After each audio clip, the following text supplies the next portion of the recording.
So the city of Montreal yesterday decided to announce what the property value or residential property valuations are going to look like next time you have a tax bill to pay. Now, if you heard the story and you heard this number and you didn't fall off a chair, good for you. But if you did, you may have overreacted because remember, property valuation is one thing. Your tax bill is necessarily another. But the number is a pretty big one, 32%. That is the property value increase, and it's going to be sort of phased in over 3 years. So by the time you get your tax bill, it's not going to actually be that big a number. It still sounds pretty terrifying, terrifying, it does, and I it? need someone to talk me off the ledge here. Unless you happen to own property and thinking, wow, this property I'm in is just going up by about 30, 35%, so that's good if I want to sell. I don't know. Let's find out. Rob LURIE, CTV reporter here in Montreal on this story. So, Rob, it's a big number, but the city went fairly quickly out of its way to say, don't worry, that's not the reflection of what your tax bill is going to be. That's just property values. And good on you for your preamble, Aaron, because I spoke to a lot of people who did not realize that. They were just shocked by the number they see. And, so on average, it's 32%. But I was speaking with people who were at 50%. I spoke to several who were more than 100%. So when they saw the increase, you're right, they pretty much fell off their chair. One woman whose property was valued at $430 last year was now valued at about $630. So that's a 46% increase, right? And she's saying, it's really ridiculous when you consider that there's a house on her street that's in better shape for sale for $610 and it's not moving. So a lot of people are having a lot of difficulty making sense of this. But again, the city does adjust the mill rate, but even that's not the greatest thing in the world. So I understand that Dominique Olivier, who's the Montreal Executive Committee chairperson, says that the idea here is they don't want to make it hard on people. They want to make sure that people can pay their property taxes and not have the rate go up too much. So we're seeing the property values go up. Talk to us a little bit, Rob, about how they're going to make that property tax payment less painful. Well, whenever you're talking about a tax, I don't know if it's less painful. Yeah. Because there's still a lot of pain. But what she does say is that it's not going to rise by more than the inflation rate. The trouble with that is that the inflation rate, August over August, is 7%. Some months, depending on when they go, has been 9%. So we don't know what the rate they're going to use is. But assuming that it's 7%, which is relatively tame compared to a lot of the numbers that we've heard as the Consumer Price Index was released month by month. If you're paying $5,000, that's a $350 increase. Yeah, that's significant. There's no question about it. The city kind of telegraphed this was coming, though, Rob, in a sense, did they not? Yeah, they came out with something a few weeks ago. I think it was in late September. So we did know that this was on the way, but it's still shocking when people were opening up their mail.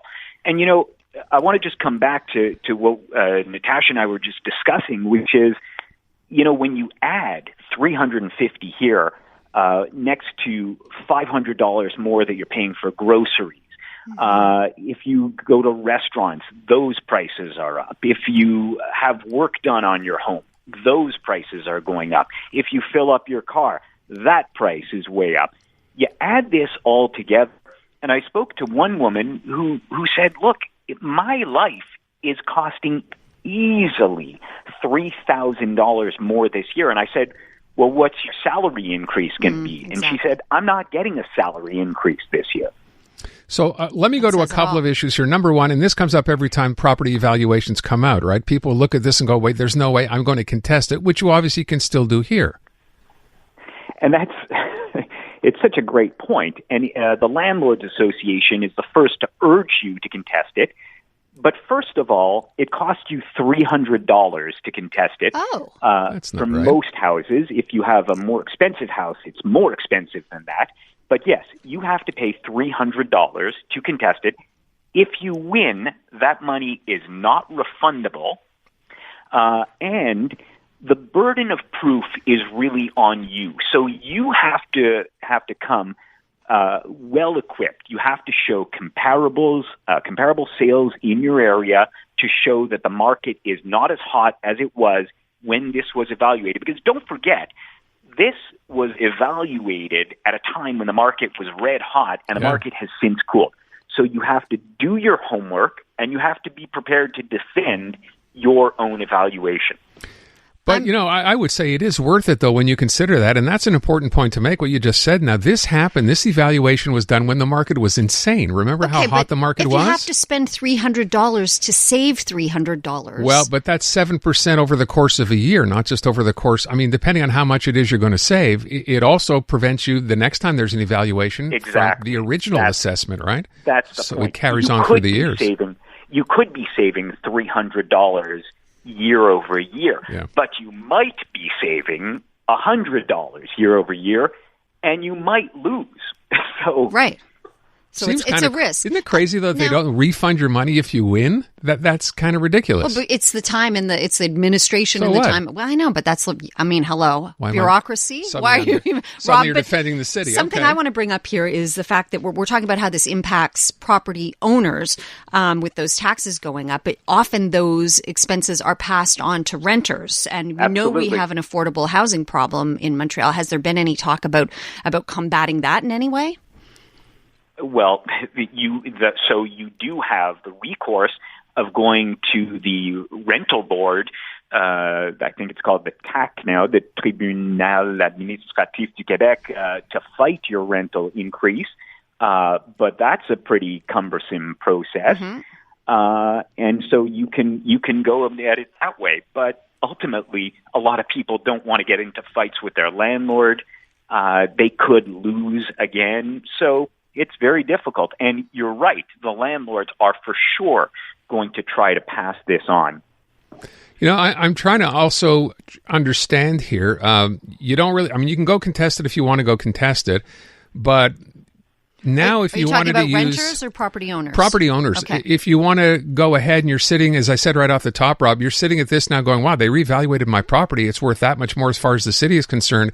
There's a very big disconnect between that, what the city says it's worth now, and the time you decide to try to go and sell the property. We've already seen it happen literally over the last 3 months, and apparently it's only going to get worse. There's another Bank of Canada interest rate hike coming. You think your house is worth, $600,000 because the city's evaluating it at that. But as you said with the woman you spoke to, you go to sell it and you find out, guess what? It may be worth $600,000 to the city, but no one in your neighborhood is buying or selling a house for over $450,000. And you can't find anything else that's affordable. And this isn't the way it used to be. You used to go and look at a house and it was $400,000, but the property valuation was lower. Have been like $190. Yeah. There was a serious disconnect. Yeah, that's a good point. And now it seems that it's the market value. And the other thing that's bothering me about this is that I remember after the referendum in 1995. Do you remember how property values fell and houses were not moving? Yeah. Yeah.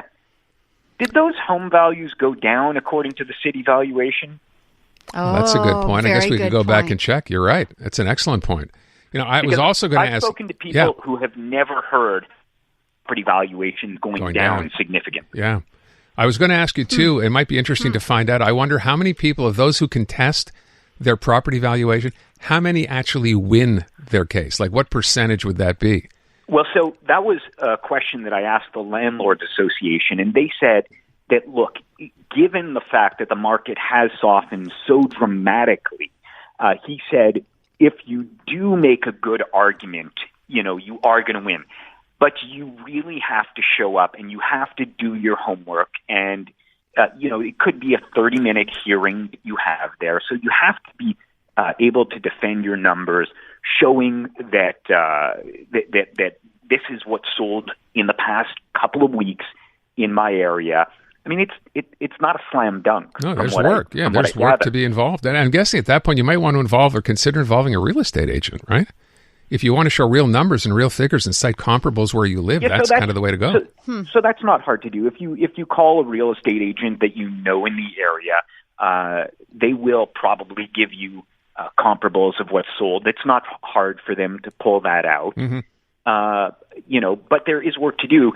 He said, look, there are good chances now that you will be able to win. But don't just show up and give anecdotal evidence. You have to show proof. Yeah. Well, listen, if you ever have nothing to do, Rob, and you want to find out in the history of people contesting their evaluations, how many actually won and how many lost, it'd be fascinating to know. Yes, well, my law firm, LURIE and Associates, okay, we're working on that. Excellent. So, Good to know. We await the results. Thanks, Rob. Appreciate it. All right, guys. Rob LURIE from CTV Montreal on, 32% on average property valuation up from what it was last time around. But let's mention one more time before you fall off your chair and have a heart attack. It is going to be phased over 3 years, and they're trying to keep it at the rate of inflation. It still sucks. Which, as he said, is still right now, was at 6.9% as of today, but who knows what it's going to average out on a year, but it's still a lot of money at the end of the day.